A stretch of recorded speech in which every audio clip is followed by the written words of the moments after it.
Good afternoon. My name is Vanessa Ledesma, Chief Operations Officer for the Caribbean Hotel and Tourism Association. Thank you for taking time to join the Caribbean Tourism Health Safety Training Series and today's session, Tourism Health Safety 101 and THiS Overview. Before we proceed with the session, let's go over a few housekeeping items. All participants have been muted. You are encouraged to submit your questions for the panelists during the webinar by submitting them via the Q&A box. Questions will be addressed at the end of the session. The on-demand video recording of today's presentation will be distributed within 48 hours of the webinar. Our session is scheduled through 5 p.m. Eastern Standard Time, and we hope that you are able to join us through the end. We commend you for your commitment to health safety, evident by your participation at this session. Each individual that attends the session will receive a certificate of participation from CARPHA within the next 14 days. To receive the certificate, you must check in using the link in the chat. Accommodation providers that attend all the applicable sessions of the Caribbean Tourism Health Safety Series, registered to be part of the confidential online Tourism Health Information System, THiS, and implement this for a 3-month period at a minimum, may be eligible to receive the Caribbean Travel Health Assurance Recognition Staff, or CTHA, from CARPHA, endorsed by CHTA. CHTA continues to work on behalf of the industry by providing resources to address our member needs and facilitate readiness, training, and recovery. The Caribbean Tourism Health Safety Training Series is a collaborative effort of the Caribbean COVID-19 Task Force, which includes CHTA, along with partners CARPHA, CTO, OECS, and the Global Resilience and Crisis Management Center. This training series has been developed along the guidelines and checklists for the reopening of Caribbean tourism and travel. These comprehensive health and safety guidelines and checklists are available to download on the CHTA website and include detailed standards for all tourism sectors, as well as individual sections by segment: ground transportation, accommodation, food and beverage, and recreation and entertainment, including sites and attractions.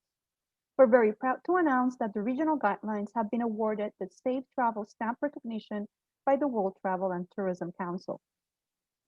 As a Safe Travel Ambassador, CHTA is authorized to issue this stamp to businesses that adopt the regional guidelines, the implementation of the Safe Travels protocols, and sign CHTA's pledge to health safety.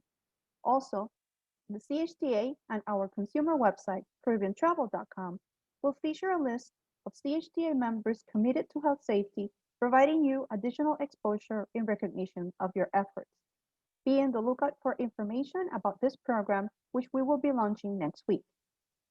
Help us keep the media, travel partners, and prospective travelers informed of hotel opening dates. CHTA continues to monitor daily travel advisories and visitor entry requirements for our 33 member destinations, as well as hotel opening dates. If you are a CHTA member, please make sure your opening date is listed by visiting the Travel Advisory section in our COVID-19 Resource Center. To the CHTA members joining us today, we value your continued support and encourage you to maximize the resources and tools available to you. If your company is not a CHTA member, you are missing on valuable resources to support your business continuity. We need and want your involvement. Join the MyCHTA community today by contacting us at membership@caribbeanhotelandtourism.com. At this time, we would like to introduce Dr. Lisa Indar from CARPHA, who will lead the first part of the presentation. Dr. Indar, thank you so much for joining us today. Good afternoon, everyone. Can you hear me? Yes. Okay, great. Thank you again for joining.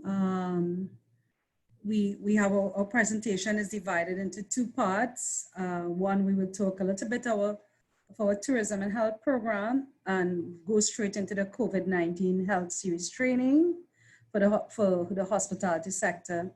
We'll have a small 5-minute pause, then we will go into the the tourism and health information system. Okay, so let me start. I've just changed our slides a couple just to add a few intro on CARPHA, because we have had some questions about CARPHA, what we're doing. So we're the public health, regional public health agency. We are mandated by heads of government in the Caribbean for preventing disease and promoting health. So we are like the Center for Disease, like how they are for the US, we are like that for the Caribbean. Okay, so especially for COVID, because we have that mandate, we are leading this health response. And, I encourage you to go onto our website if you need to know a little bit more. We do a lot of these CARICOM protocols, the protocols for opening and guidance for sectors. We do testing and capacity building, like what we are doing now. We have a COVID-19 tourism task force with our CHTA and CTO. We do a lot of communications, travelers. We have an app that I will speak to you about, as well as we do a lot of resource mobilization. Okay, and I wanted to put this particular slide because people always ask, what is CARPHA saying? We tend to guide governments, and really when this is taken from our excerpt of our regional requirements. And for persons, for travel in the CARICOM space, we want to encourage travel, but of course there must be testing, a proof of a negative COVID-19 test, that has a 90% or more sensitivity.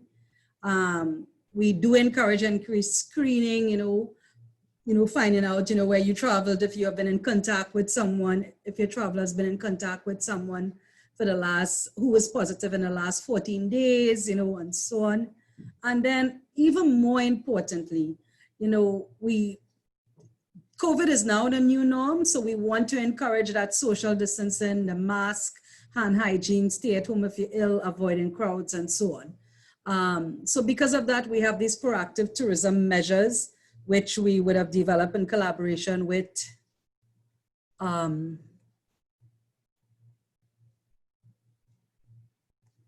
okay. So you would see, if you go onto our website, you would see, I think my computer is going faster than me. Yes. So you go onto our website, you would see these guidelines for reopening, which are very similar to, what I just spoke about in terms of the key messaging. Okay. So at CARPHA, we do have a program called our Tourism and Health Program. And so even though it's at a health agency, it really is geared towards you, the hospitality sector. The goal is to improve the travelers' health and the safety and security for the region through this program. And why is that so important? We all know we are heavily travel dependent. Some countries are 2 or 3 times the amount of population that are visitors. So the health of our Caribbean depends on our visitors. And we know this because we have seen that, with COVID, travel was stopped to blunt the curve and reduce the curve. And so as we are resuming travel, we have to ensure that, measures are put in place to ensure that we reduce or we do encourage COVID spread. So this program is novel. And it's really looking at addressing what are the health and safety and environmental threats to tourism. And we do it through the partnerships we have with CTO and CHTA. It's the first of its kind globally. And it's really that head start for the Caribbean region to ensure health security and of course, tourism sustainability. And we have a lot of tools, and right now they're all available to you, the hospitality sector, and they're available free of charge right now. We have a system of reporting. It's your own internal monitoring system that really tracks illness. Ms. Cyrus will go through it in a bit for you, but this particular system is confidential. It doesn't require a person's names and so on. But what it does is it tracks illness spread based on a particular symptom, and it alerts if you are going above and beyond a particular threshold. And that's very important because through the system, you can be able to stop spread of of illnesses to large amounts, and you avoid your negative publicity for your hotel or your facility. And of course, you don't need that negative publicity. And coupled with that, we have developed 2 sets of guidelines. How do you respond to illness if you're on a ship? And how do you respond to illness if you are on accommodation setting. So I encourage you to look at that because it tells you what the Ministry of Health will do, what tourism will do, and so on. We support all that through a lot of capacity building. We have just developed a set of 7 hospitality, health, safety, and environmental standards, and a lot of sensitization material. So you may think, why is all this so important? Well, as CHTA said in the beginning, you know, we are now in a very strange part of our growth in terms of tourism. Our tourism has actually been impacted because of COVID, and we are now reopening. And travelers want to have that enhanced confidence. So with this particular system, you know, persons that are using the system and would have had this training, they would be eligible for having that Caribbean Travelers Health Stamp for healthier, safer tourism. So we really encourage you to be part of this. Besides all of this, that free internal system, or you would have that tracking system, you would have the support for rapid response to public health events, and so on. So, and in particular for COVID, and I just wanted to highlight a couple of things. We have these different things that are available, this real-time reporting, the recognition award of a healthier, safer tourism, the task force that works together, CHTA, CTO, CARPHA, our Travelers Health app. And I encourage you to go onto our website because all of what I'm speaking about is also on our website. So carpha.org/THP. In March of this year, recognizing how important, you know, the impact of COVID is on tourism, the CHTA, CTO, GTRMC, which is the Global Tourism Resilience Center, came together and came up with some proactive measures for reopening tourism. And those include real-time monitoring and reporting, the COVID-19 health guidelines training, which you are now involved in, the health and safety operational checklist for safe travel that CHA just discussed, the use of the regional guidelines for response, the standards, the training, as well as reporting on through the app. All of this, you know, the combination of this as we go along, a hotel or another facility that is engaging, that is using the system, and that would have gone through this training with a certificate, they're eligible and they would be given this stamp, this healthier, safer tourism stamp.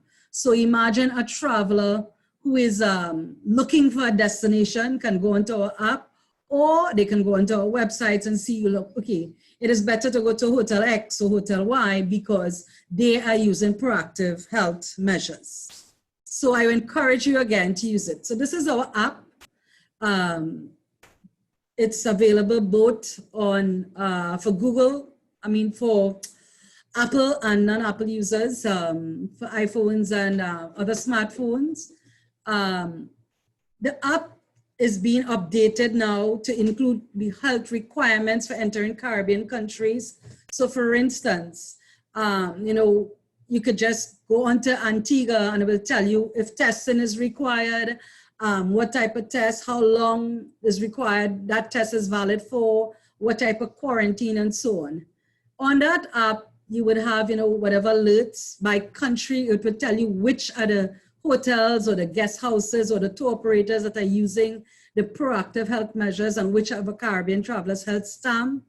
It would tell you what are the prevention measures to use. It would tell you what are the vaccination requirements and so on.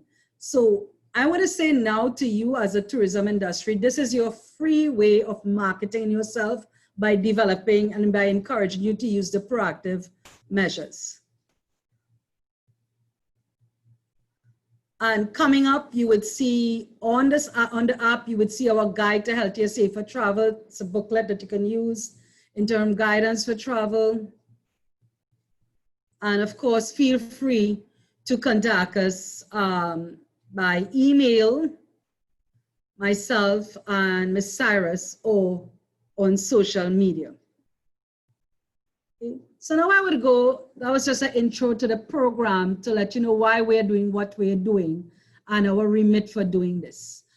So when COVID started, we thought one of the most important one of the most important sector was our hospitality sector. So this training talks about the general guidelines, and then I will go into specific areas, like transport and safety and so on, on a granular level in terms of prevention.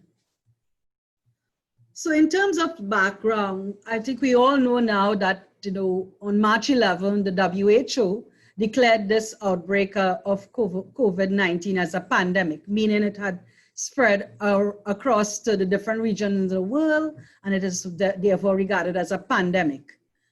What are the things we do need to know? Well, first, it's a virus. And I want to say it's a virus and not a bacteria, because there are a lot of different, false information that is going out there that says it's a bacteria. Now, the thing about a virus, think about a common cold.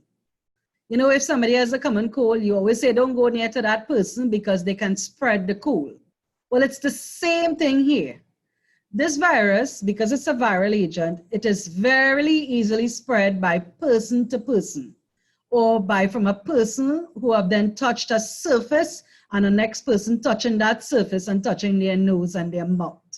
So just because of that, we know why we must social distance and stay apart and wear masks, because of this propensity to spread. Now, it belongs to the same family of SARS, severe acute respiratory syndromes, and MERS and so on, but it's new. We haven't seen it before. So this is why it's a novel coronavirus, which we call COVID-19. And this is why when we do our training as well, we always say, look, we do not know as yet. We're still finding out more about the science. But what's important for you all to know as a hospitality industry is that the risk to the Caribbean is very high. Why? Because of its global spread. And also, as persons come in, there's a risk of persons bringing in the illness, or there's a risk of the persons who are sick in the Caribbean to transmit that illness to the Caribbean. So the aim then, and as the new norm, which will be probably for the next year, based on when vaccination is available, we need to then make sure that we are protecting ourselves through these measures, proactive measures. Just wanted to put this data, we have passed, globally, we have over 20 million cases, yes? We've had 20 million cases. It's all over the world. In the Caribbean, it's about, we're near almost 24,000 right now. And then we have recently in the Caribbean countries itself, it's 161,000. It's just a lot to say that it's widespread throughout the region. In terms of definitions, just for you all to have a little bit of idea, we can have 3 different types of spread. So you may be seeing this elsewhere. So one is an imported case. So that person may have been exposed to COVID-19 abroad. They develop in that, they travel, they come here, they develop it in their home country, and they test positive. So imported cases tend to come from our travelers or for persons who have been repatriated, and they come back and they pick it up. So imported case may come from your traveler or a repatriated person. Then there is local spread or secondary case. That is a situation which we are seeing in the Caribbean now, where there's no travel history. The person may have been exposed to an imported case, they develop the symptoms, they test positive, and you can be able to identify some source or link to the infection. So for instance, a brother or the girl who returned from university, so I may have traveled, come back, test positive, then my brother picks it up. He didn't have a travel history, but he would have picked it up from me. And then thirdly, there's community spread. And this is where it gets a little bit nitty-gritty, because once you have community spread, you run the risk of, the whole of greater spread in your country. So persons in a community develop symptoms, they're tested, they have no travel history, and of course, the source or the link of the infection is unknown. Why am I telling you all this? Well, every country has to report, their different types of spread to the World Health Organization. And depending on that, you see different travel advisories that you see from the CDC and so on. So I can use Trinidad as an example. Our spread was very low, and then recently we started to see community spread, and this was reported to the World Health Organization, and then that changed, our level, our status.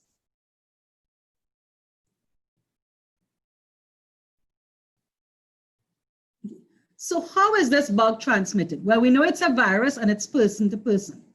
It's important to know then that it starts as quickly as 2 days before to up to 14 days after you may have been exposed to a person. This is why we say we need that 14 days. I know there is a lot of talk again, but people says, well, I would quarantine for a week or I would stay apart for a week, but it's okay to go on for the next week. No, it's not okay. We encourage the full 2 weeks to stay apart, whether you're quarantining in the hotel and so on. But if you really do have symptoms, you want to avoid spreading it to others. It is spread when a person coughs or sneezes or sings loudly or talks and so on. And we have put this description here because people only thought it was coughing. It's really, that those droplets that comes out of your mouth when you open your mouth. So you open your mouth loudly, those droplets that comes out, those droplets may go onto somebody else or they may go onto a surface. And those are what causes the illness. So again, because of that, we wear masks. So when we are speaking or we open our mouth, if we do have symptoms, then, or we are infected, then we are not transferring it to someone.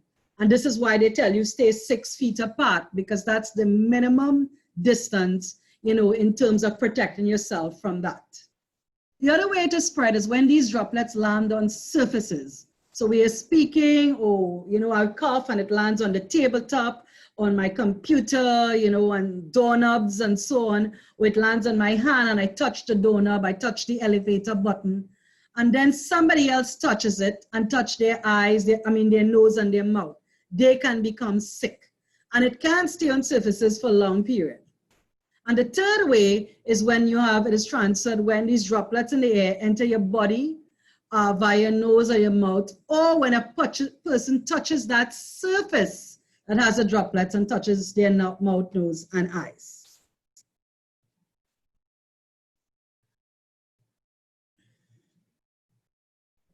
Okay, so we know how it is spread. Now, what do we look for? I want all of us to kind of look to become disease detectives. Well, the first symptom is fever. This is why you see in the airports and you see in your hotels, we encourage you to test for fever. Anything between 37.8, well, really we look at 38, that person will be characterized, 38 degrees will be characterized as fever. But it's not just fever alone, it's fever with one of these symptoms. Cough, shortness of breath, sometimes sore throat, fatigue, muscle pain, and so on. Atypical, like you may have older persons and adults with medical conditions, may be delayed before you have the presentation of respiratory syndromes. How severe is it? Well, the biggest issue with detecting COVID, and I think the biggest issue with people not implementing proper prevention measures, is that most of our cases are mild. All right, so between 81 to about 85% tend to be mild. So, you may be you may get up and you just feel a bit, snuffy or a bit light fever, and you may go about doing your duties. The problem is that you may be transmitting COVID, and you may transmit it to a risky person, like, someone who's older or someone who has some underlying illness. And when you do that, that person may become critical. So once you feel ill, stay at home, because of the risk of transferring it to somebody else. The other severity is severe. Those persons who have severity in difficulty in breathing and low oxygen and so on. And finally, those critical cases, which tend to be about 5% or less. And in fact, in the Caribbean, it's less than 5%. But those patients that has respiratory failure, shock, and multi-organ dysfunction.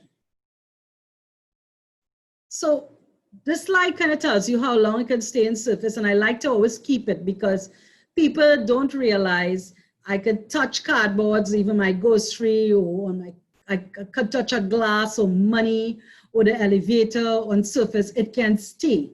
So this is why for the hospitality industry, we encourage you to have constant cleaning of these high touch areas or high touch substances so that you want to make sure that you avoid spread. So we know how it's transmitted. We know it's viral and it's person to person. So because of that, these are the key transmission messages.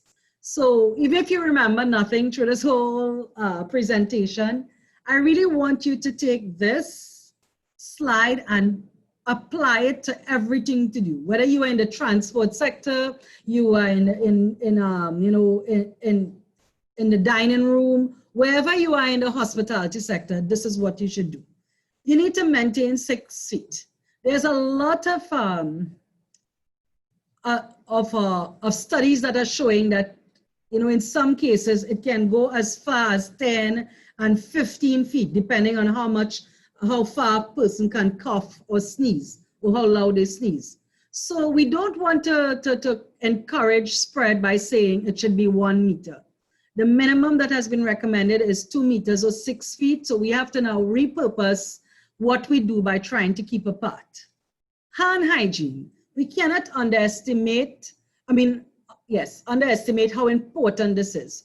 Washing our hands is very, very important, and not just, just putting it under a tap of water. We need to use soap and running water with that 20-second process, or we can use an alcohol-based rub of 60 to 80% ethanol and isopropanol. You must wear face masks. Face masks, are important because it protects you from infecting someone else, and it protects you from getting infected from someone else. So if someone doesn't want to wear a face mask, you wear a face mask. Encourage face masks in your hotel areas. Encourage where, you have the commonality. If people in their rooms and they're by themselves, or in their beach with their clusters in the water, of course, we do expect it, but we do encourage face masks, once you have people mingling and people are outside. You want to avoid touching your face. This is one of the newer ones we tend to show because people don't realize they transmit stuff from their mouth or their, and then they touch their face, and they touch a surface and then they transfer it to their face. Proper cough and sneeze etiquette. If you're coughing, cough into your elbow. First, really, you should cough into a napkin. If not, cough into your elbow. If you're sick, seek medical attention, stay at home. And finally, this one is really particular for the Caribbean. Avoid gatherings. One of the things that we are seeing in the Caribbean is people still have house parties, or they use COVID as saying, well, we can't go out, we could stay home online or party. But gatherings is a risk. So you want to avoid gathering. The risk is too great of a spread, so avoiding gathering is important. So these are some of the things you may see. A lot of these infographics that I'm showing you, it's available. It's on our website. You can go and download it. For the hospitality sector, we talk about, general things that you can do when people enter. You want to check their temperatures, ensure that you're wearing masks, ensure they're practicing physical distancing, making sure you have signage about washing hands and placing hand sanitizers upon their entry, upon different areas, by the elevators, before they enter eating places, and so on. Okay, so now I'll go into different sectors. Generally, at transportation, some key things to know. One, any person in the vehicle should wear a mask. So we notice the repeat way of saying the same thing. Travelers and groups should not mix. What do we mean? If you're already in a cluster and you are in that safe cluster or bubble and you stick together, when you're mixing, there's a risk. So if you have a small vehicle and you have 3 persons coming to that vehicle from the same cluster, it is okay. If you have different, you have 3 persons plus a person separate, we encourage you to not do that. If you have a big vehicle and you can take 2 clusters, they have to be separated and they have to be wearing masks. Ensure your passengers have to, use hand sanitizers before they enter the vehicle. And of course, you as the person who's doing the transport, ensure, that the bus, that the entire vehicle is sanitized, all the high touch areas, such as the, the handles and the handrests and so on, are well sanitized. When your guest comes in, you need to check the temperature of your visitors. I know this may be a hassle. I'm trying to put myself in as a hotel owner, and a person may have just arrived and they may have taken the temperature and so on. But this is protecting you and protecting your visitor. If your visitor has a high temperature, of course, you would want to just tell them, isolate them in their room until they can be tested, because you don't want to put yourself, your rest of staff, or your rest of other visitors at risk. So you ask them, check the temperatures, ask them to use a hand sanitizer, use appropriate signage, of course, use mask. The employee should not open the door, cars or taxis. You want to avoid cross contact as much as possible. If you're in a guest elevator, the employee should be present to disinfect the buttons, because we now know it stays long on surfaces. And of course, if somebody touches the elevator button, they can then touch their mouth and their nose and so on, and they can become infected. And of course, on a standard elevator, you want to do as much social distancing as possible, so no more than 4 guests. In your guest rooms, there should be assigned a room that has been thoroughly cleaned and disinfected, and proof of disinfection should be visible on the door, and the sanitizer should be provided on each door. For your employee and your personal hygiene. Now, let me just back up to say, one of the key things in the hospitality industry is your employee health and hygiene. They are interacting with everyone else. If they are not healthy, then you run the risk of disease transmission and spread throughout your entire facility. So spend the money, invest to ensure the employee areas have proper hand washing facilities.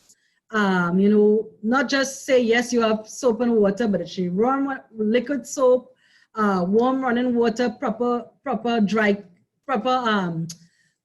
equipment for drying, single-use towels and so on, or hand dryer, and sanitizer between 60 to 80% alcohol content.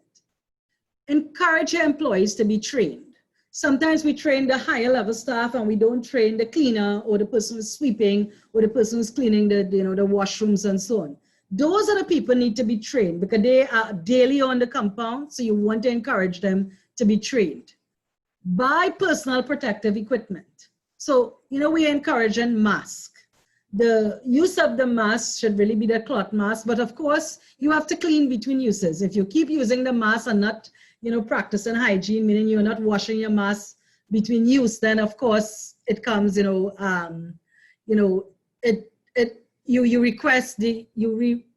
reduce the effectiveness of that mask. And encourage your employees to stay home. We have a lot of complaints where the employees are afraid to stay home because they know they wouldn't get paid and all that. But the risk of having your employees, if they're sick, the risk of that is that they can transfer it to other persons. Again, these different infographics are available. You can take them and use them on your facilities. But we encourage to put up the right things, how to wash your hands properly, wetting your hands with water, using soap. But that rubbing process, we encourage people to sing happy birthday song or so on. Make sure that rubbing process is done, where you rinse with water, and of course, you sanitize after. If you know that they don't have proper hand washing, then you have to have enough sanitizer that they can use that as an actual hand rub. So you're using the sanitizer like a soap and you're rubbing it. The only difference is that you're not taking it off. Cleaning and sanitizing. Now, we need, more than ever, we need to ensure cleaning and sanitizing, not just cleaning. So we're not only dealing with COVID virus, but I'm sure all of you all would remember norovirus. It's not gone, it's still here. And the thing is, both of these bugs tend to be reduced if we properly clean and sanitize. If we only clean and we do not sanitize, both of these bugs, COVID as well as norovirus, will stay on the surface. So cleaning is where you remove the dirt and so on, but sanitizing and disinfecting is you use some sanitizer or disinfectant to kill the germ. And most times it could be a chemical, or sometimes people use heat. But for our everyday cleaning, we tend to use some chemical sanitizer. So it's important to encourage your employees, especially the high touch areas, which really is your dining tables and your countertops and your bathtubs and so on. People are always touching that. So the minute you have a patron come and leave, do not just clean, but sanitize, because you don't want that risk of they leaving something on the surface and the next customer picking it up. The next customer might be a little child or an older person who might end up being a critical case. You do not want that, that type of negative reputation on your establishment. So what are the areas that should be sanitized or disinfected? Mostly of course, the high touch areas, and they should be doing this regularly. We get a lot of questions, what is regularly? As much as possible. If you could do it every time someone touches surface, you should really be cleaning and sanitizing. And we know that's hard, but as much as possible. So your telephone, your fax machines, your elevator buttons, your toilet faucets, your bathrooms, your showers, your switches, staff and guest computers, remote controls, and so on. You should have a cleaning schedule, and I know it may require more persons, but guys, this is the new norm. You may not do this and you may risk someone getting sick. So encourage your cleaning and sanitizing, up the frequency so that you can ensure, high touch areas are clean and disinfected, because we know it can stay on surfaces. So face coverings, another area of contention. What should we wear? Well, if we look at these three, there's a medical face mask, there's a respirator, and then there's the non-medical one. What is recommended by the World Health Organization and all public health agencies is to use a non-medical face mask, which is a cloth mask. Of course, you use cotton material that is easily to breathe in. You make sure that mask is washed. Once that mask is wet, it loses the efficacy of it. So you want to ensure if you're using a mask for the entire day, maybe carry 1 or 2 masks, so therefore if it becomes wet or moist, you can change it. And of course you wash it. The medical mask should be used by the medical personnel. We do not encourage surgical masks because of course you don't want to reduce the availability of that. Only people who have respiratory problems or require the respirators or the N95 masks because of the underlying illness should be using those. And of course, CARPHA has all these guidelines how to take off and put on a mask. You all know it is to sanitize, avoid touching the mask itself, using the external strap, you pull it up. And of course, if it's a reusable mask, you wash it. If it's a surgical mask, you can only use it once. So do not ever reuse those, those blue, white, those surgical masks, do not ever reuse it. Okay, so let's go on to food safety. Well, the first thing to note though is that there's no evidence that COVID can be spread by food. So that's a good thing. However, we have to ensure, we do know that there are foodborne illness that can occur in a hotel or in a restaurant and a guest service. And we also have to ensure that we are doing proper things to not encourage the spread of other illnesses, as well as not encourage the spread of COVID and other bugs to our food handlers. So the same things apply: proper hand washing, wear gloves if you're dealing with ready-to-eat products, do not eat or drink while preparing food, proper cough etiquette.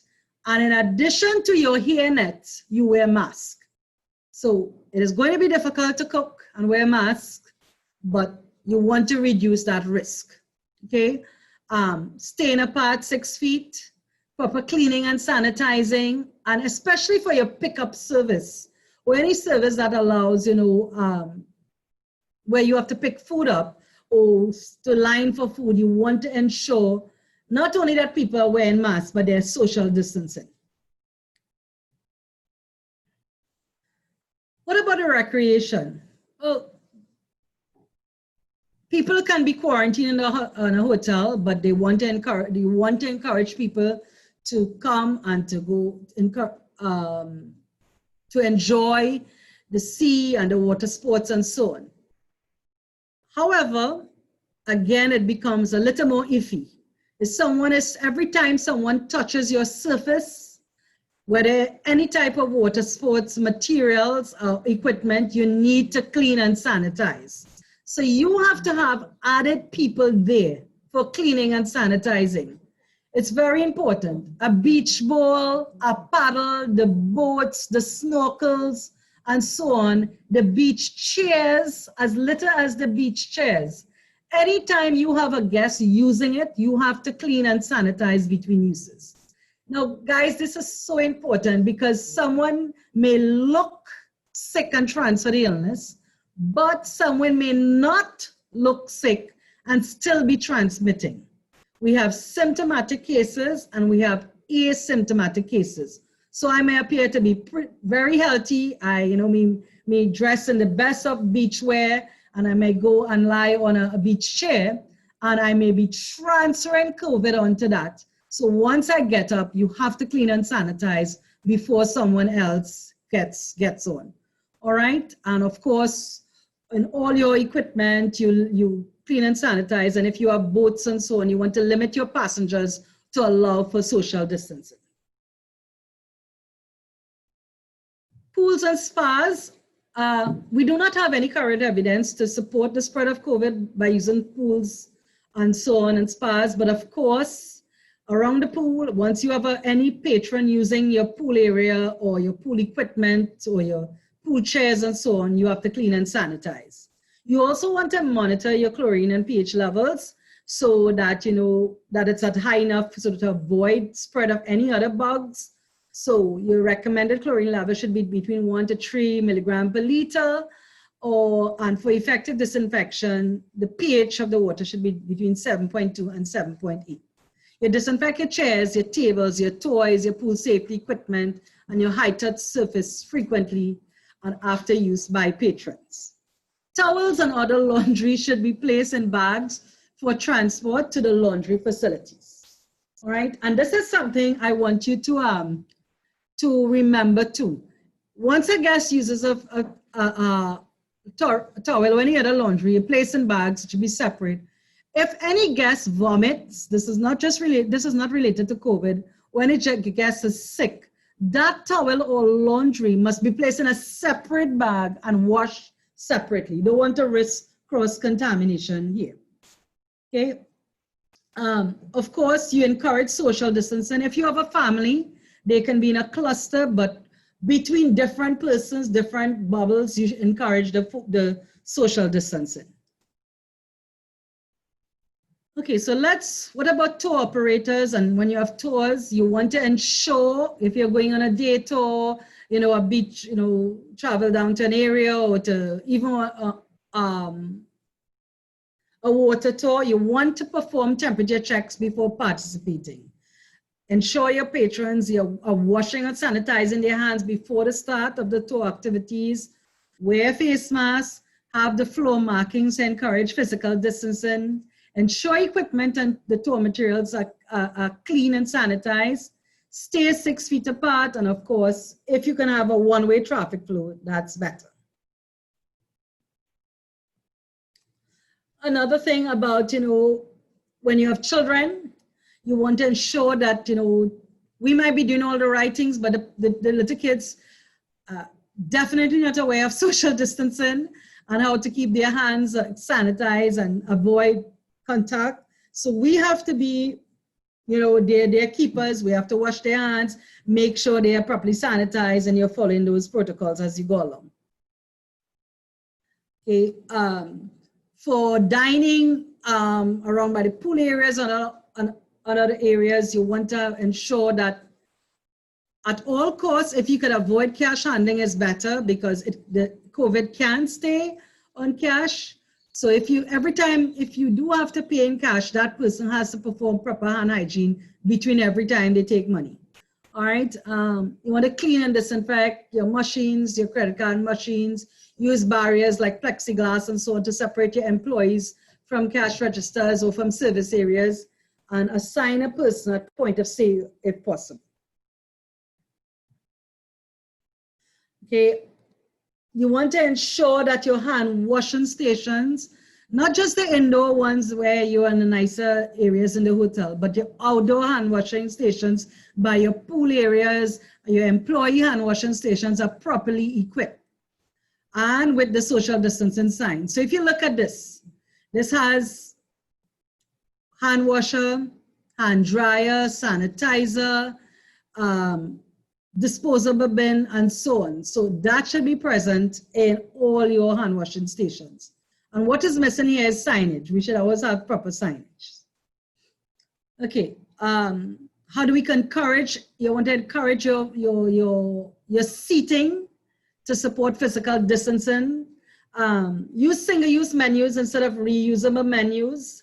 Or what persons are doing now, they are putting the menus, touchscreen menus on the table. So you want to avoid the waiter actually touching. And after each use, it's sanitized. Ensure tables and chairs and so on are sanitized. You serve condiments in single-use serving packets, which you throw away afterwards. And I'm coming down to the end. You know, our tourism and health system, we have a lot of infographics, which we cannot obviously show here. Go onto our website. You know, you can download some, go onto our Travelers Health app. But, you know, if you are sick, we encourage you to report illness to your front desk. If you don't report the illness, you run the risk of you spreading that illness to someone else. You run the risk of you having large spread in a hotel or in a guest house, and it can spread and cause reputational damage. So report. You can also go onto our Travelers Health app as well as report as well. Okay, so I end with this slide. We encourage you now, we would,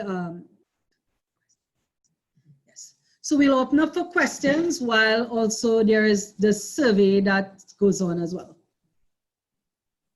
Thank you, Dr. Inder. And just as a reminder, this is not the end of the session. This is just the first phase of the session, which covers an overview of COVID and how it's transmitted, as well as preventative matters. A few references as a reminder on the chat. You have a survey link that we ask that you complete at this point, only the first one, the one that references Tourism Health Safety 101. This will help the CARPHA team receive your feedback as they prepare for other webinars. Also, for those that join us later, we will be sharing in a few minutes the link where you will be required to check in to be able to receive the certificate of attendance from CARPHA. So we will be sharing shortly that link on the chat as well.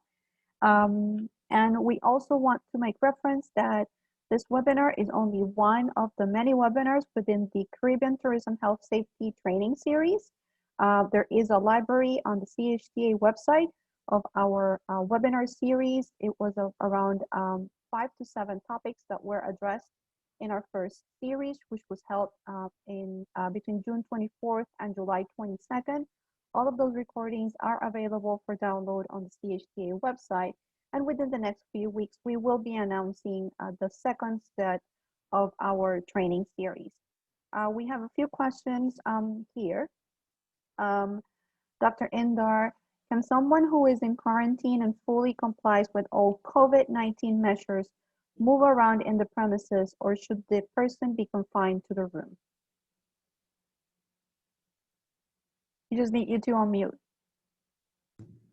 Yep, perfect. Okay. So first I need to understand what the person is thinking about quarantine, because there's two terms I need to explain. Quarantine is when you have been exposed to someone else who is positive, but you are not showing any symptoms, but as a prevention measures, you are put aside to stay aside to see if you develop symptoms. So that person should stay away from anybody else, right? Once you're in quarantine, you should stay away from anybody else. Isolation is when you may have been in contact with a positive person and then you become positive, so you then a case and you're isolated, not just from everybody else, but you're placed in under special conditions. So you're staying away from everybody else. You then have to get temperature checks and daily checkups to ensure your progress, of the illness. So whether you're quarantine isolation, it should be away from everybody else. It's just one is that you're being in contact with some person you are not positive. The other is that you're a positive case. Okay. For the benefit of those that are not seeing the questions that have been answered, we'll just make reference of a few that have been answered in writing. How long can a person be a carrier? Also, if you are a carrier, can you transfer to another if you're wearing the mask and the shield? The response, individuals can be infections, asymptomatic carriers for 14 to 28 days.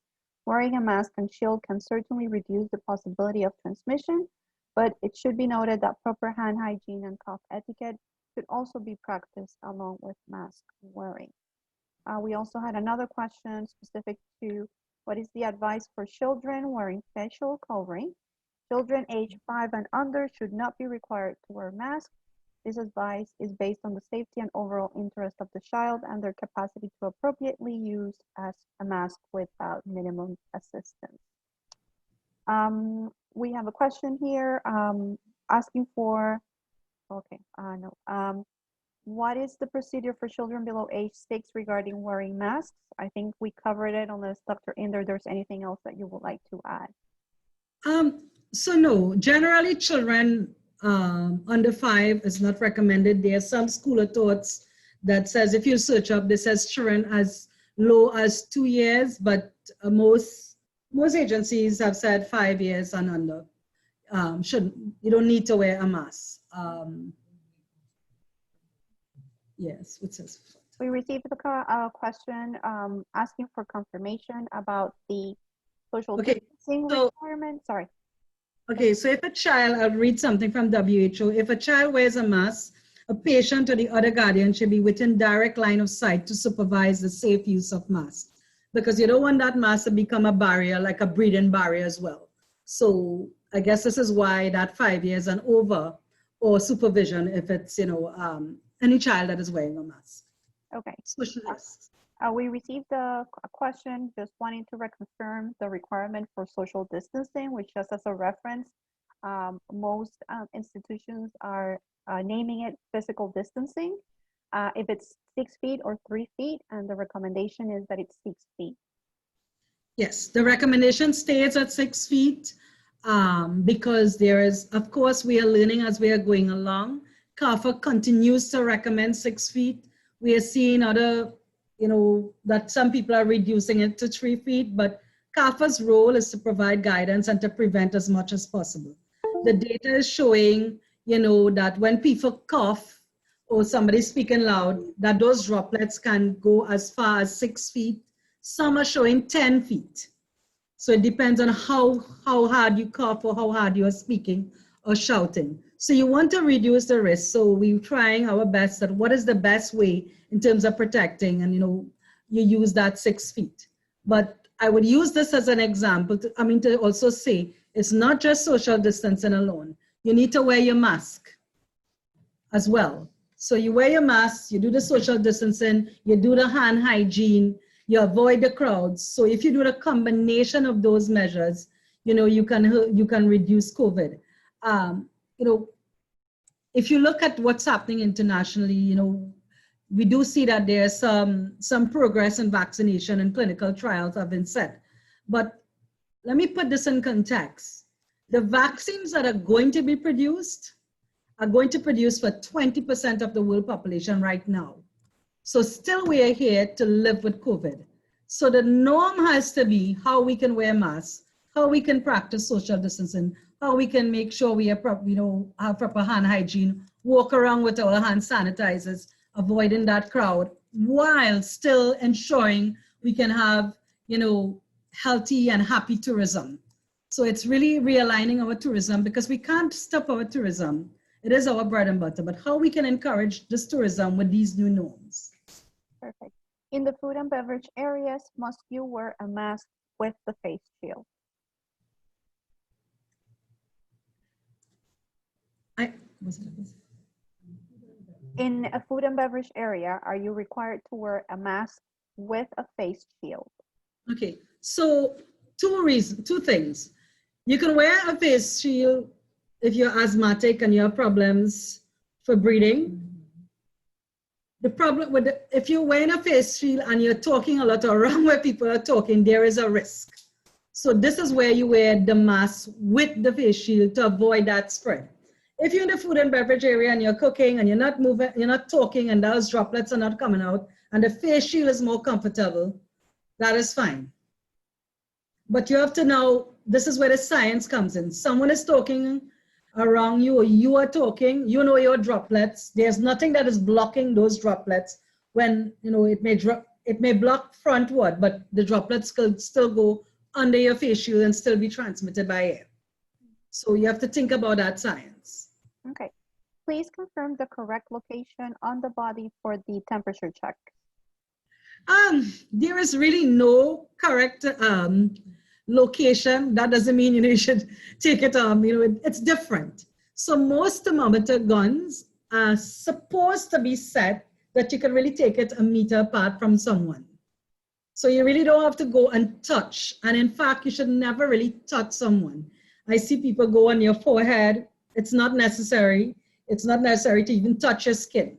Because the fact is, once you touch somebody's skin or any part of their body, you have to sanitize that gun. So I would encourage you all to spend a little bit more money.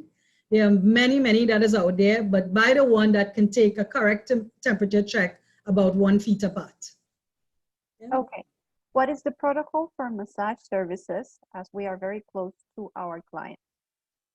Yes. They have to keep the mask on. Yeah. Yeah, they can't take that mask off. There are two risks, of course, all the necessary things of washing, and so therefore social distancing doesn't come into play there. You are touching the person. You have to ensure proper hand hygiene. That person has to do proper hygienic measures before the massage starts. And of course, you know, this is where it comes even much more important if that person is ill, taking their temperature checks before they start. And the person who's doing the massage must be completely healthy, wearing your mask at all times, and so on. Okay, this question comes from a tour transportation perspective. Is it recommended that the windows in the vehicle are left open and not to use the AC? What's the recommendation? Yeah, in terms of I will take this one, Vanessa. Not a So problem. we essentially recommend that you do like use open air. So where it is possible, having your windows down and letting ventilation be freely possible within the vehicle is better. Now we understand that we do live in the Caribbean and it's very hot here at times. So when you have to use the AC in a vehicle, what we're asking the drivers and the tour operators is to ensure that the persons in those vehicles are wearing their masks. They have used hand sanitizers before entering the vehicle, and that as much as possible. So if it's a bus, we're asking that you space out the people that are on the bus. If it's a car, obviously it's a little bit harder, but we ask that you don't overpack your cars. So some countries have recommendations in terms of reducing the number of persons allowed in a vehicle. That is also very beneficial in the sense of thinking about transportation and the use of ACs with people in a confined space. And definitely as a reminder, we encourage any of those that are attending the session today, if you have not downloaded the comprehensive guidelines and checklists that are available on the CHTA website, these all address all of the most of the questions that have been posted during today, with providing guidance in terms of capacity recommendations and how your team needs to be trained, and the resources and changes to your protocols that are required. We certainly encourage you to visit those. In terms of how safe it would be for approximately 10 persons from different families to be swimming together in a medium-sized pool, let's say 30 by 15.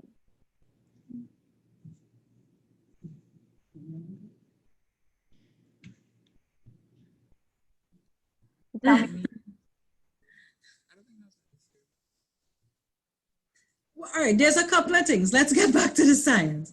One, it's not transmitted by water, but you want to, and two, you know your own family bubble. So let's say it's your kids or people you know in your cluster, they're swimming, that's okay. If you are swimming with persons who you don't know, who are in a different cluster, you want to keep that 6 feet apart. But we know it's not transmitted by water. However, it can be transmitted if you're within 6 feet, that person is talking or shouting, and they may be a carrier, be showing symptoms or not. Yeah. Okay. And I think just to follow up on that question, we do have a question asking are the pool and beaches open in your island? And I think maybe if we can rephrase that question is, you know, if a property is thinking about do they have their pool open or closed, beaches in most instances are governmental regulations that indicate if they're open or not. But I think it just relates to what you just expanded on, Dr. Indar. Yeah. We also received a question. The session, the material and the information that has been provided today, although there has been several references about hotel operations and such, the information is applicable across the board to any business within the hospitality sector. There are some of the resources that CARPHA has developed that are specific for hotel accommodation providers, and that's the reference. But any business that has a customer-facing opportunity or a customer-facing business, all of these guidelines and regulations would be applicable to you. We do have a question specific from an event professional, which reference if there are going to be similar sessions for those type of businesses. At this moment, we don't have anything that's specific to event venues. However, all of the information that has been provided today, as well as the detailed guidelines and protocols, would be applicable again to any business where you have a customer-facing area. This person who is an event professional is inquiring about if the space does not allow for 6 foot of physical distancing, how can you ensure that these venues comply?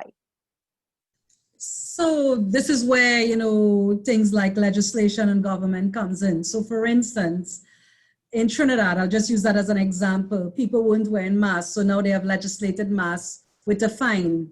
You know, if you're not wearing a mask, you fined $1,000. So it's a couple of things. It's our social responsibility, you know, and I don't know, we appeal to our senses here. This is our industry. The hospitality sector is our industry. We want to see it go. So if we do have events, allow for the social distancing.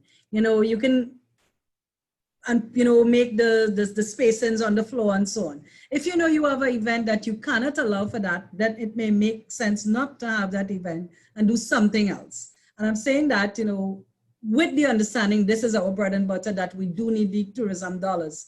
But we do not want a situation where, you know, this virus spreads very quickly. I'm talking about overnight, you can have many persons becoming sick. You know, we have had situations, one person infecting hundreds of persons, and then your business is gone for a long while too. The reputation of your business is gone too.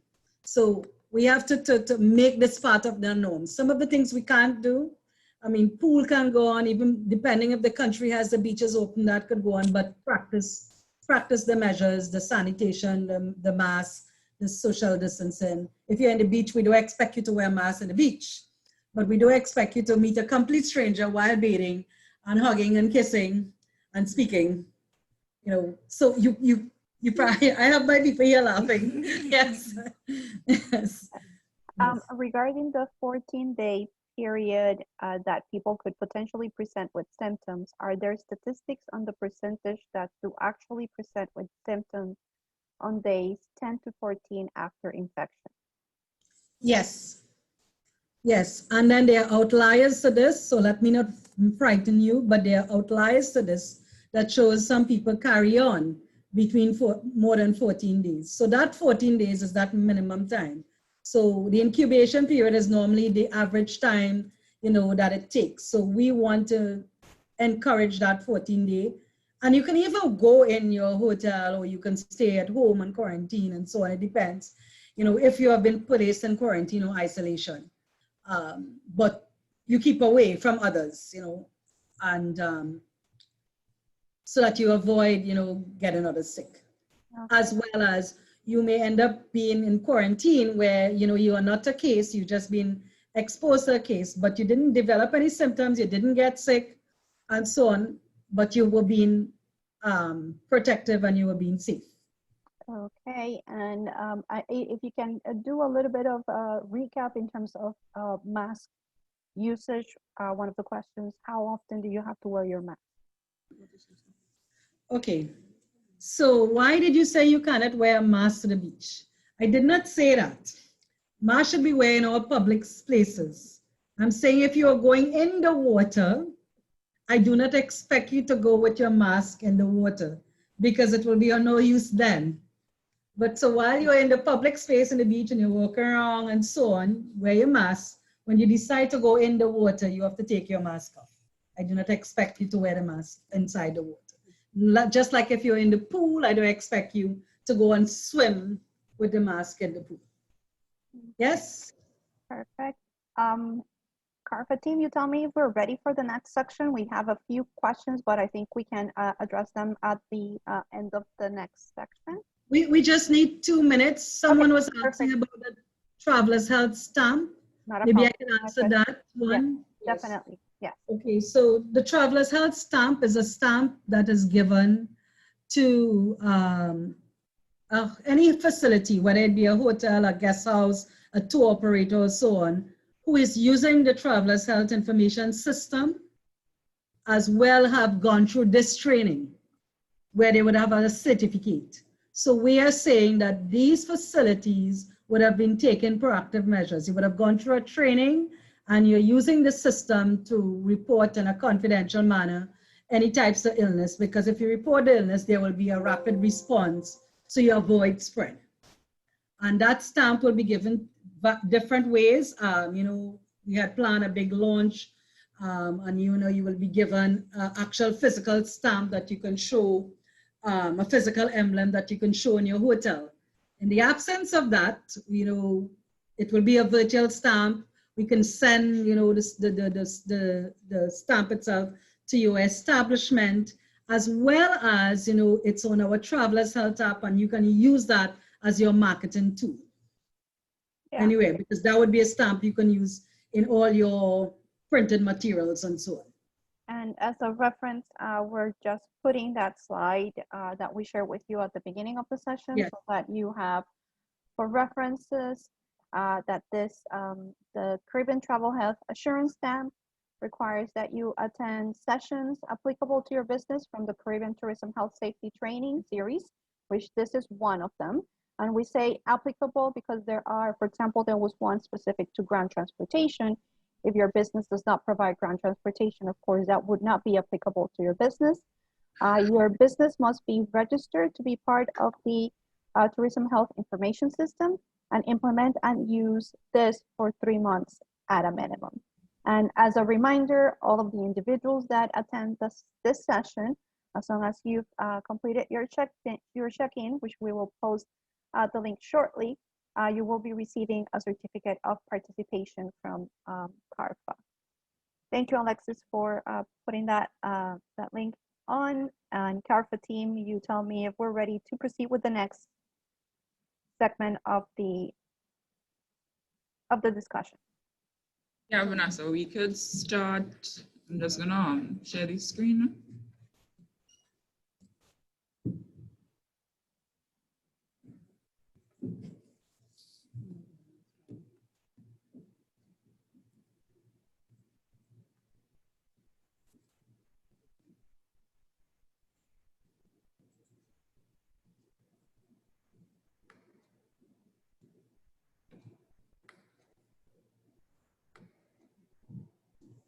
Okay. So good afternoon, everyone. I am Onella Cyrus. I'm currently the epidemiologist that works on the Tourism and Health Program, and I essentially manage our Tourism and Health Information System which is one of the first components that you have to be complying with in order to be allowed to apply for the Caribbean Travelers Health Assurance Stamp for healthier, safer tourism.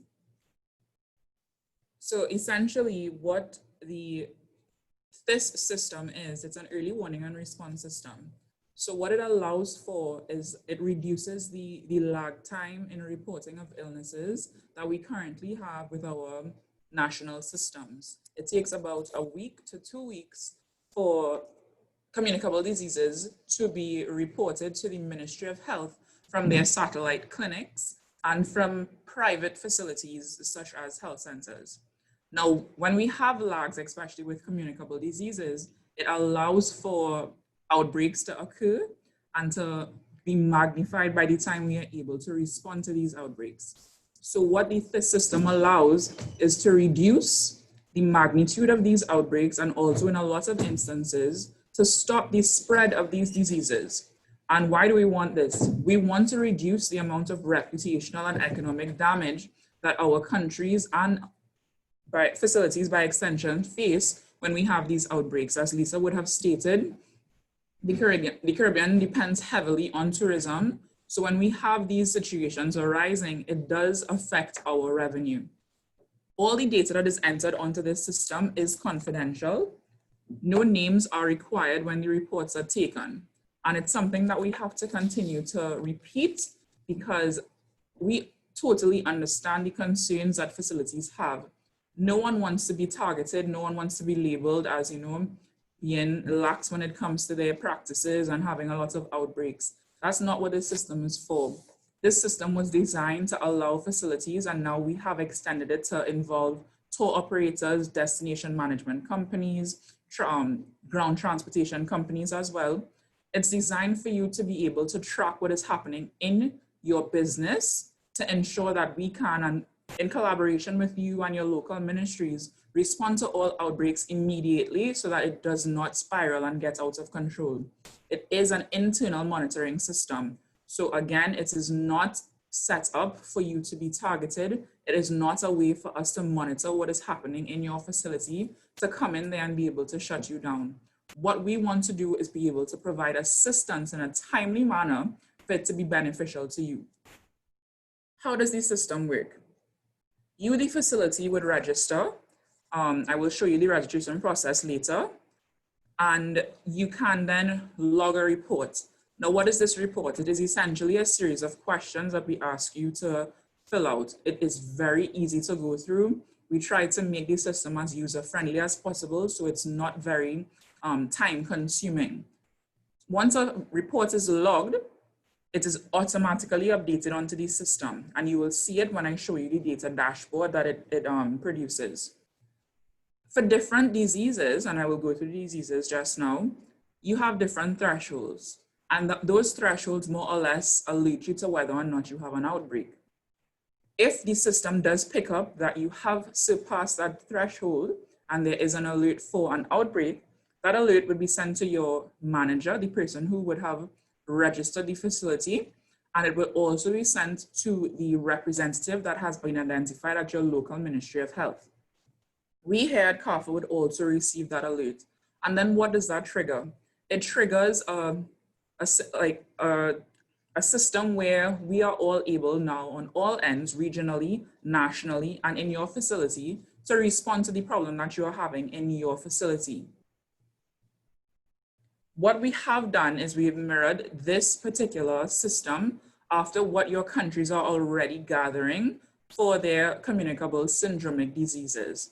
So the types of symptoms that the countries currently monitor would include diarrhea, vomiting, fever, cough or sore throat, bleeding, headaches, joint or muscle pains, eye and facial pains, generalized rash, blurred vision, and on the request of one of our countries, and here I would like to just put in a caveat, the system is still one where it's not stagnant, it's not final. Any recommendations that we get from our users, our tourism stakeholders, our health stakeholders, our countries, we always take that into consideration. And on the request of one of our countries, we've now added in accidents, injuries, and violence.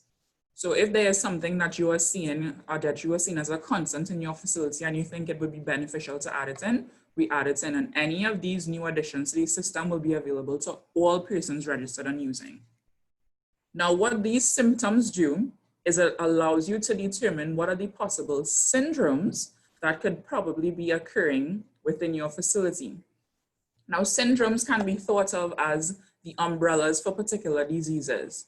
So they give you an idea of what you could expect before you get results from a lab to confirm what exactly is happening. So for instance, if you filled out a report and your visitor has diarrhea for the last 24 hours, they've had greater than 3 loose stools in the last 24 hours, and they're also reporting that they have a lot of vomiting and nausea, and they possibly have a fever, that now would go into the system, and the algorithm that the system has is going to determine those combination of symptoms represents a possible case of gastro. If they possibly have fever, they have a lot of coughing, sore throat, difficulty breathing, that would then fall into the category of something like fever and respiratory symptoms, which has been one of the areas that is heavily looked at right now, because fever and respiratory symptoms can also, be interchanged with what we call influenza-like illness. And all of those are related to the current COVID-19 outbreak. So that's something very important to look at. So the system essentially is going to, based on your the entries that you have for the report, determine whether or not the symptoms that your person is having does actually fall under one of these syndromes. For each one of these syndromes, regionally, we have identified thresholds that cannot be surpassed. For gastroenteritis, it's a little bit different. What we tend to look at is you look at your total number of your staff and your guests, and once you have exceeded 2% of that total number, that is then going to be considered an alert for passing your threshold for gastroenteritis. For something like fever and hemorrhagic and fever and neurologic, as well as fever and rash, because of the diseases that are associated with these syndromes, having one case is an alert, because these can be typically be related to typically deadly diseases, which we don't want to spread to more than one person. When we look at undifferentiated fever, that's usually linked to dengue, and the fever and respiratory symptoms, these things tend to fluctuate based on seasons and what is being seen throughout the year. So every year, the Ministry of Health, in collaboration with CARPHA, would sit and go through, and they come up with a graph. And that is the graph that the system tends to use. It changes. That's the graph that we will be using to determine whether or not in that particular time that a particular threshold has been exceeded. Now, when we ask you to register, we ask you to give us particular information. For example, we ask that you provide us with the occupancy rates in your high and low seasons, when these high and low seasons actually occur, the number of rooms and the estimated number of staff that you have in your facilities, as well as the average number of persons per room. The reason, and we've modified that information based on what type of business you are. So for tour operators, we tend to ask how many cars are in your fleet, how many persons can be seated in each one of your vehicles, etc. That information changes based on the type of business that you have. But essentially, why we ask for this information is because the system generates these alerts for outbreaks based on an attack rate. And it uses this equation to come up with that. So we need that information put into the system to be able to ensure that we are giving you accurate alerts based on your particular facility, because we know each facility will be different. The types of users that the system allows vary. So on the facility end, we have 2 levels of access. The administrative staff, or it could be maybe your front desk clerk, a receptionist, or in some of the bigger facilities, your hotel nurse. They are the persons that we consider the data entry level or access level 1, and all they will have access to is the reporting form. Now, your hotel management, or for some facilities, it could be a nurse as well, they have what we call the data analytics level of access. This allows them to see all the entries into the system under that particular facility. No one else is allowed to see that information, and we designed it this way to ensure that the data is confidential and it's not easily accessible unless the person has that particular login credential. On the country level now, because we need to be able to have that communication in country, the country users typically are people from the Ministry of Health, and they're either the epidemiologists, the surveillance officers, or in some instances, the environmental health officers that usually already deal with these tourism facilities. They would be your contact in the ministry. They will be receiving the alerts, and they would be the one coordinating any response to a possible outbreak. Here at CARPHA, I would have access to the regional data as well as Dr. Indar. Now we try to make the registration process a bit easier. If you were familiar with the program prior, there was a paper form that needed to be filled out. No, obviously, that would have caused a lot of delay when it comes to registering. So we've now moved on to having registration done via Google Doc. So once you enter the information onto the Google Doc and you press submit, the information is put into the system. The system will generate your login password and your credentials. Then you will automatically get an email. In this email, you will see all the information required for you to log in. It also includes a link for you to easily go to THiS.carpha.org and begin using the system. Now, one of the features that the THiS system also has is what we call the self-reporting function. I have to add in here that this particular function is only available in select countries. And why is that? Some countries we're not comfortable or are not yet comfortable with allowing self-reporting by visitors. So depending on the IP address that you are using to access the website, if you are in a country that does not want self-reporting, when you visit THiS.carpha.org, you will not see the self-reporting button. But if you are in a country that wants it, you will be able to access this function. And what does this do? This allows visitors who may not necessarily be in a facility at present to report their symptoms. So it allows us to increase the number of persons that we are able to gather our syndromic data from. And when they click here, again, they don't have access to your facility data or anything like that. All they are allowed to do with the self-reporting function is fill out the form where they are able to put in their information and put in the symptoms that they are currently experiencing. Now, you as the facility, when you go to login, you will see this. So you would enter the email address and the password that you received in the email that you get after you register. And I have to stress here, when signing in, please, please, please use the correct level of access. In this particular case, you'll be logging in as a facility. We get a lot of emails where people have problems accessing the system, and it's not because of anything with the credentials, but because they click the wrong level of access when signing in. Now, if you are a facility, even if you enter the correct email address and password, if you click on country or CARPHA, you will not be able to access the system. So be very careful when doing this. Any level of access, be it the data entry person or the data manager, has access to this reporting form.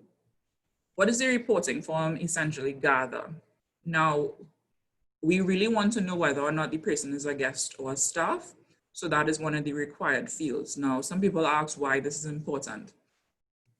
If you look at the fact that we are monitoring visitor-based illnesses, we want to be able to determine whether this is a imported disease outbreak, or if this is something that's actually coming from the local population into your facility and now infecting your guests. So determining whether the persons that are ill are actually guests or staff is really important in this instance, especially when there is the cause for doing an outbreak investigation. Now, the fields where you have name of hotel, country of hotel, those will be automatically populated based on the information you would have provided when you registered your facility. We ask for age, but this is not mandatory. If they do want to give their age, they can give their age. The field that would be mandatory would be whether the age group. We, again, for investigation purposes, we would like to know what age group they fall within, but we don't need to necessarily know their exact age. We do ask for male or female. We've been asking for country of residence, as well as their recent travel history, which again, you would know with COVID-19 has become very important. We ask for the symptom occurrence date. If we do have to do an outbreak investigation, it's really important to know when the person may have initially started experiencing these symptoms, so you know just how long they may have been infectious, and that gives you an idea of how much people they may have infected during that period. These symptoms would represent the symptoms that I would have pointed out earlier. And what the system, how it's set up, all you have to do is click a button across yes or no if they're experiencing those symptoms. We also included a field for additional notes. Now it's not mandatory, but we do like when we get the additional notes. Again, that would aid in any investigation if necessary, to have any additional information on what may have been happening where they maybe a restaurant they ate at, what particular dish they may have had, if we do have to figure out the source of a particular outbreak. Now, the syndromes that I would have identified earlier, I said they tend to represent like an umbrella for particular diseases. So if you look at gastro, one of the popular infections that we tend to see under gastro would be norovirus in a lot of our facilities. And that's why, as one of the components for the THP, we really do push for facilities to have that advanced food safety training. Fever and rash, we're looking at things like measles and rubella, fever and respiratory. We're looking at influenza, legionellosis, fever and neurologic, malaria and mumps, fever and hemorrhagic, yellow fever, and the popular one for undifferentiated fever in our region would obviously be dengue. Now the dashboard. This is one of the really nice features of the system. The data analytics dashboard is extremely user-friendly, but it gives you a wealth of information that you can use for monitoring the health, basically the health of your facility. It allows you to also to filter information. So if you want to look at a particular year, if you want to look at a particular period, if you only want to look at 2 weeks in a particular year, it allows you to do all of that. So it's very interactive, and it gives you a number of different graphs and charts that you can now use in your own reporting. The first graph that you see when you log on to the data analytics dashboard, and I'll have to remind you here, the only persons that are going to be seeing this particular dashboard would be the persons who were designated to be the data managers for your facility. The first graph shows the overall graph for all these systems that we monitor for the entire year. So you look, and again here, we work in epi weeks. So the graph would represent epi weeks 1 to 52 for the year. If you want to actually click in and out of each one of these symptoms, if you click on these symptoms, it removes it. The syndrome, sorry, it removes it from the graph. So you could look at the trend for gastro for the entire year, or the trend for the undifferentiated fever for the entire year if you want to. And for each one of those, if you want, you can actually download that graph in a number of the different formats for you to input into your own reporting. At the bottom of the page, you also are given the overall graphs for each one of these syndromes by guest and staff. So why we try to put it, you tend to see whether are you having issues more with your guests during the year, or are you having more issues with your staff health during the year? So that gives you a better idea how you as a facility have to move. If it's an issue with your staff, then you have to maybe do a lot more training on staff, be a little bit more vigilant on the health of your staff, etc. If it's guests, you have to see what you can put in place to maybe stop the spread of particular diseases within your facility for your guests.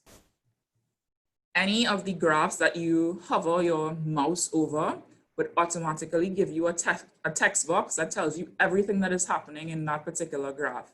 So you don't have to sit there at your computer with a ruler and trying to line up the top of a bar graph with the different axes to figure out what it represents. It's all there for you. So it's very, very easy to use. Again, we did not make this to be an extra or added pressure for you in your daily operations, but it was really meant to be an aid to helping you to improve the health of your facility as well as your daily functions. So I just said this, these are the different formats that you can download each one of the graphs in, depending on what type of reporting structure you currently have. For the country users, if you are interested to see what your country see, when they log in, what they are able to see are all the registered facilities in that particular country. And if there have been any cases or not necessarily cases, the column there that says reports or quarter, it essentially gives them an idea if you've been actively reporting by quarter. So they can have an idea of who's really using the system, who's not using the system. And I would like to add here, one important thing to remember when we look at actively using, because a lot of people have been asking questions about that when it comes to getting the stamp. Actively using the system does not mean you have cases. So we're not trying to say that you're only using the system if you've been recording 5 and 10 cases of gastro for the week. We also ask people to confirm 0 reports for the week.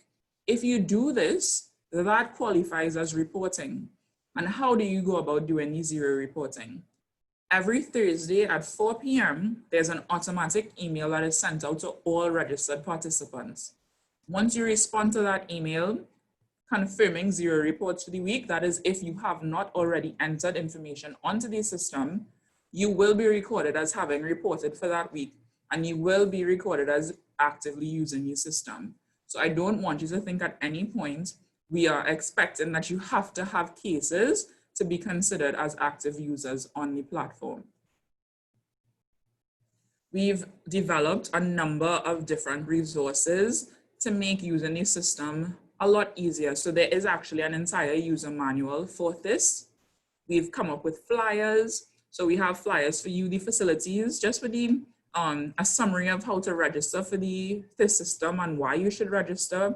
We also have flyers that you can put out in your, if it's your lobbies, etc., for your guests to see the importance of them actually reporting their symptoms to you and how they can help in this process of making the tourists' experience a lot better, especially given the whole COVID experience. So we really try to think about all the things that we could possibly give you in addition to this system to make your life a little bit easier. Now, everything that I would have discussed in this presentation is also available on our YouTube video. And it is about a 10-minute video that basically gives you overall background on the program as well as the steps to using this and how you can go about using it. And it's just like a little refresher that you could use following this, this session on the THiS system and the THP program. So what I'd like to do now is actually show you a little demonstration of how you go about using the system.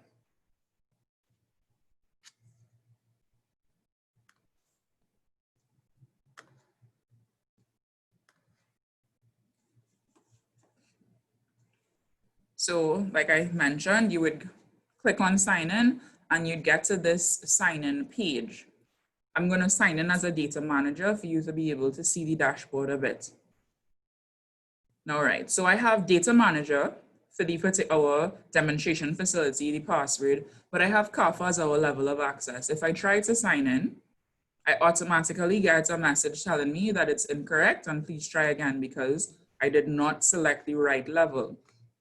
Now I'm a facility, so if I log in as facility and I sign in, I go straight to my data analytics dashboard. So because this is a test demonstration facility, I will go to another year so you to see what a populated graph would look like. So like I said, if you want to look at various years, you go to the drop-down box on the left-hand side and you can click through different years to go through your data. If I click on 2018 and maybe I want to look at the whole year. So epi weeks 1 to 52 and apply filters. I see my graph for the entire 2018. So here it's telling me that in epi week 17, I had 14 reports of gastroenteritis. I mentioned if you want to look at one syndrome at a time, you simply click all the other syndromes off and they disappear from the graph. So now I have an idea of what my trends were for gastro for the entire year of 2018. And you go down, you would see the number of syndromes reported by guests versus staff by age group. So here it's telling me that the age group that was really affected by any communicable illnesses during 2018 were really my 15 to 24 and my 25 to 44 age group. And it was mainly among my guests. So that's the kind of information that we gather from these graphs. So you click over any one of the areas again, and it gives you your readout.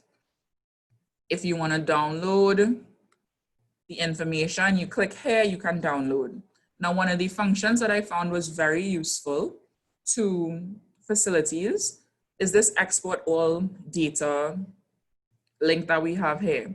Now, if I click here, what it does, all the information that is in my dashboard automatically is downloaded into an Excel spreadsheet. So give me 2 seconds here while it opens up. What it allows me to do is download all the information that has been entered onto my system, and I can now go through the entire system. I could format my tables if I'd like, add filters so I can go through the information. If I want to look at a particular year, if I want to look at a particular week or age group, anything like that. So you get all of your data here in a format that makes it very easy to manipulate in terms of what information you are actually looking for. And I think that is one of the added benefits of using the system. So that should be it for now.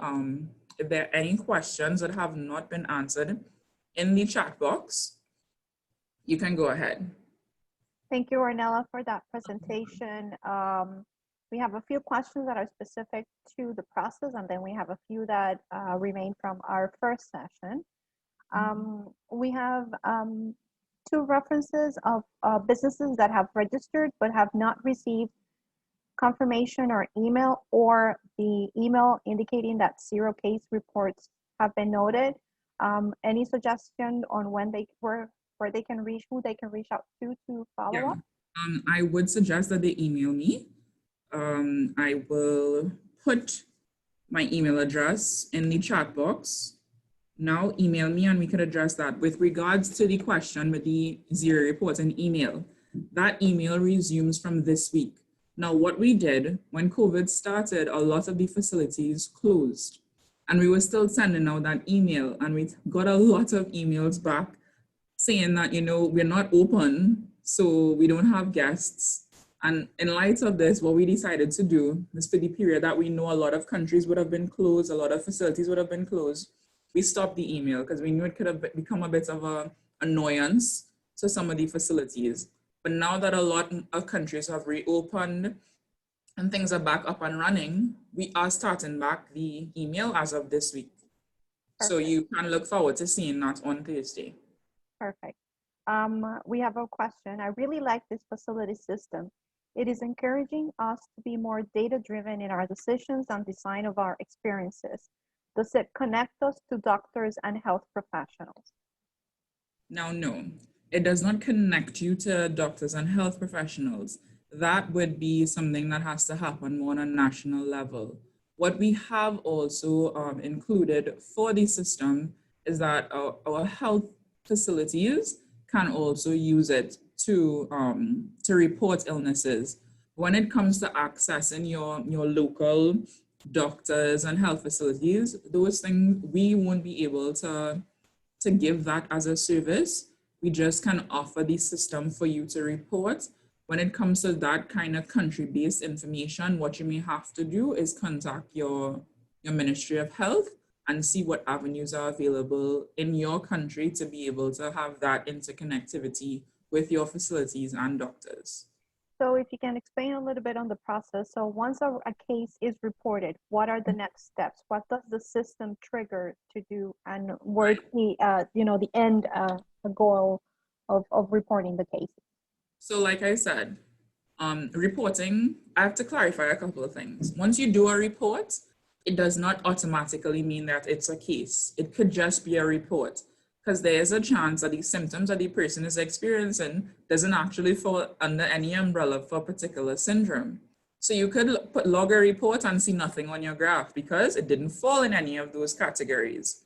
Or you have the opposite scenario where you put in the report and the combination of the answers do actually fall under one of the umbrellas for a syndrome, and you see a case. Now remember, I said when I looked at that table, depending on the syndrome, one case is not enough to determine that an alert needs to happen. Now, if it is actually one of those syndromes, like fever and neurologic, where one case determines that an alert needs to be generated, you, the facility, receive an email immediately. The country user receives an email immediately, as well as CARPHA. Now, what is supposed to happen there? Either you can contact them, or we always tell our country users, as soon as they get that email, to also contact the facility. So you start that communication to determine what needs to now be done in order to respond to this particular occurrence. If we're seeing on the CARPHA end that these alerts in a particular syndrome are popping up in different countries, we then now, from a regional standpoint, figure out how do we now regionally respond to what is happening in terms of having a regional outbreak. So that is usually the chain of how this works. But if you use the example of a gastro, if there's one report of gastro on your graph, you're not going to get an email because that one report does not qualify as an alert. You have to have greater than or equal to 2% of your population and of guests and staff for it to be qualified as an alert. Definitely, definitely. And while we address the other questions, we have posted on the chat the survey for the second section of the presentation, and we ask that you please complete it. Would you recommend us including the link to the THiS on our website? As part of our promotions, should we encourage our guests to register any illness they may have had before they book or visit our establishment?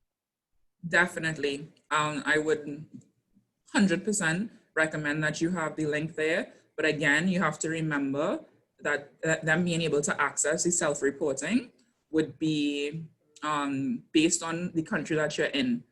All right, so I could give, for example, Bahamas. If you're in the Bahamas, you won't have access to the self-reporting function. In addition to putting the link there for this, I would also recommend that you encourage them to download the Caribbean Travelers Health app, because within that app, they can also access the reporting platforms that we have to log their symptoms. And of course, the property, as long as it's listed on THiS, it would be listed on the app as well. Additional, yeah. Will the THiS app be tailored to COVID-19, and will that be listed as a separate syndrome? I'm in Belize, and I don't think anyone yet uses the app here, but hotels are now being required to use it for COVID-19. Okay, so there would not be like how you see gastro and stuff. You will not see on the app or on THiS, you won't see a separate specific to COVID-19, because like I stated before, that COVID-19 cases tend to get a bit muddled, for want of a better word, with fever and respiratory symptoms. So what you would essentially be doing is looking for your spikes in fever and rest. Also, what we have been considering based on recommendations from some of our countries would be to include what we call influenza-like illness as one of the categories that we are currently monitoring on the system. And that would also help with the monitoring for COVID-19. Perfect, perfect. We don't have any more questions specific to this. We actually have 2 questions specific to mask usage. Yeah. So the first one is, how often do you have to change your mask in a food and beverage department? Which I guess Now, you can expand as well to other departments because it would be similar. the recommendation right now is 4 to 6 hours, but we also always like to remind people when it comes to wearing your mask, don't just think about the 4 to 6 hours. You also have to consider your situations. So if you are sweating a lot, or if your mask becomes wet or soiled at any point in time, you need to change it. Also, you have to remember, depending on the type of mask that you're using, a lot of, like if you're using the blue and white mask that Lisa would have mentioned, the surgical mask, those are disposable masks. You're not supposed to be taking those off and putting them back on. So if you remove your mask at any point during whatever work you're doing, it is recommended that you now change your mask and put on a new mask. So they could kind of follow those general guidelines when it comes to working in the food and beverage industry. I would assume that they may become a little bit more soiled or wet faster than if you're just sitting down behind a computer. So in those instances, the changing of those masks might be a little bit more frequent. Okay. Now that masks are mandatory on the roads and other public areas specific to this individual, what will happen to those individuals who cannot wear a mask for various reasons, including health reasons? Okay, and in those instances, they would kind of be based on recommendations coming down from your particular country. But as Lisa would have mentioned earlier, in some countries, they are allowing patients, if it is your asthmatic or you have any other sort of respiratory illness, and wearing a mask might actually be reducing your capacity to breathe, they recommend a face shield. But you have to be very vigilant with those face shields because they can still allow for droplets to come out. So that is something you have to keep in consideration. Perfect. And we're reaching our allotted time for the session. We want to just allow anybody that has any last minute question to submit those on the Q&A. In the meantime, while we have any last minute questions loaded, I want to thank our panelists for today, Dr. Indar and Ornella, for sharing their insights and go into so much detail as it relates to COVID preventative matters, and then definitely explaining the resource that all of the businesses that are in attendance should be using for the monitoring system. You will be receiving as well a survey after the session. It will also be available at the moment that you disconnect from the webinar, and we ask that you complete it as well. As a reminder, the on-demand video recording will be shared with registered attendees within 48 hours of the webinar. We have a few questions as well. What about pregnant women wearing a mask? Unmute. Yeah, I know that in about April or so, CDC actually had in their recommendations that it's fine for pregnant women to wear masks. I know that while you're pregnant, depending on what you're doing and stuff, certain physical activity might become a little bit more difficult. So it might impair your breathing at times, but you have to kind of be vigilant. If you know you're starting to feel out of breath, it might be necessary for you to find an isolated area for you to take off the mask. And if it is a disposable mask, you'll have to change it once you put it back on to give you some time to kind of catch your breath, etc. But as of right now, unlike something like children under 6, it's not recommended that pregnant women don't wear masks. Okay. And as a reminder, if anybody has not checked in to be able to receive the certificate, you just have to click on the link that's on the chat. That will take you to a page where you then have to enter your register ID or your last name. Young children are wearing masks, persons wearing masks when driving, persons wearing masks when doing exercise. What do you think of this? They said you started off by saying young persons. I didn't see the question.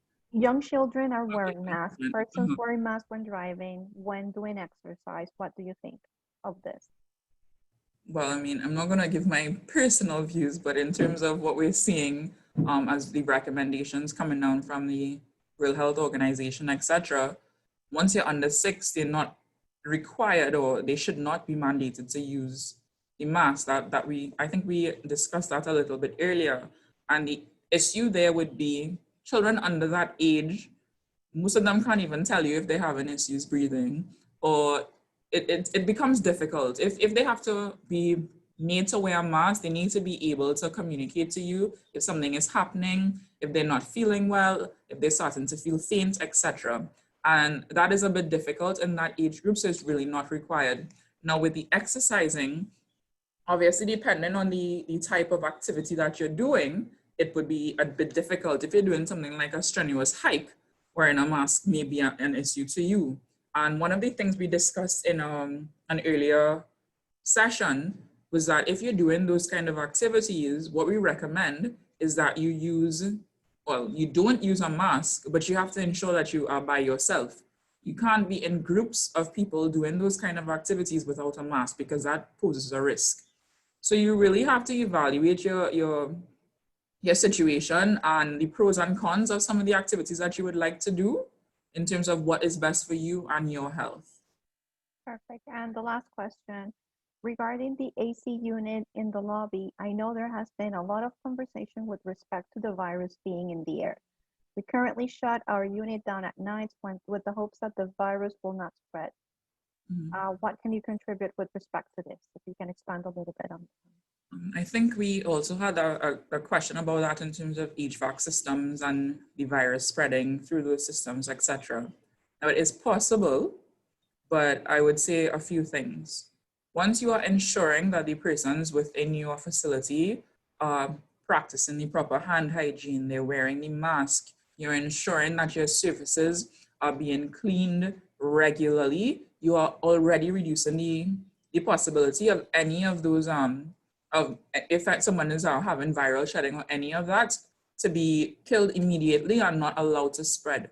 Now, if it happens that something comes into circulation, what we're asking people to do, there is a HVAC association in the States, and they have an entire protocol for ensuring that clean air is constantly circulated in particular spaces, and depending on the type of HVAC system that you're using. What we can do is get the link. If we don't get the link in the chat box before the end of the